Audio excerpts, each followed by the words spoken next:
In this video you will learn about the philosophical allegory of the cave, as presented by Greek philosopher Plato. Plato was born in Athens, Greece, around 428 BCE, and was a student of Greek philosopher Socrates, and a forerunner of Aristotle. Plato was born into a wealthy family in the last days of the Athenian Empire. In addition to promoting his own significant philosophical views, Plato also wrote down most of what we know about the life of Socrates. Plato founded an academy in the 380s, the precursor of the modern-day university, which was an influential center of learning. Plato's discussion of the cave is in the middle of his epic work, The Republic, and outlines Plato's views on knowledge and reality.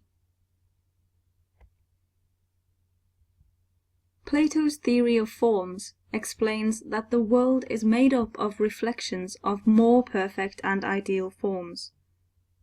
The world which we experience with our senses is only a part of reality, not the whole of reality.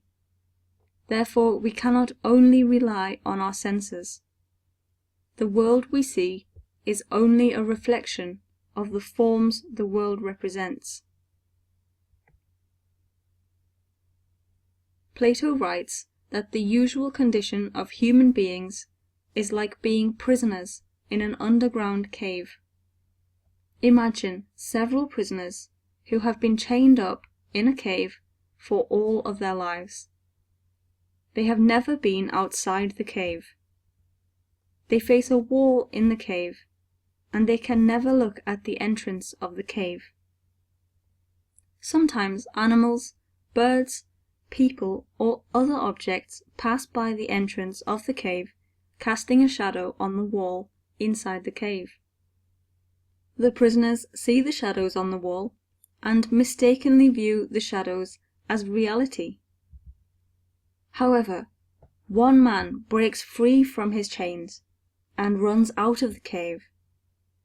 For the first time, he sees the real world, and now knows that it is far beyond the shadows he has been seeing. He sees real birds and animals, not just shadows of birds and animals. This man is excited about what he sees, and goes back to his fellow prisoners in the cave to tell them about the real world. But, to his astonishment, they don't believe him. In fact, they are angry with him. They say the shadows are reality, and that the escaped prisoner is crazy for saying otherwise. What is the point of the cave analogy? According to Plato, the world outside the cave represents the world of forms, while the shadows on the wall represent objects in the physical world. The escape of the prisoner represents philosophical enlightenment and the realization that forms are the true reality. Most people are like the prisoners in the cave. They think the shadows are reality. Philosophers, though, are like the man who escapes the cave and sees the real world. They have true knowledge. It is the duty of the people who have this knowledge to lead others out of the cave and teach them about the reality of the world.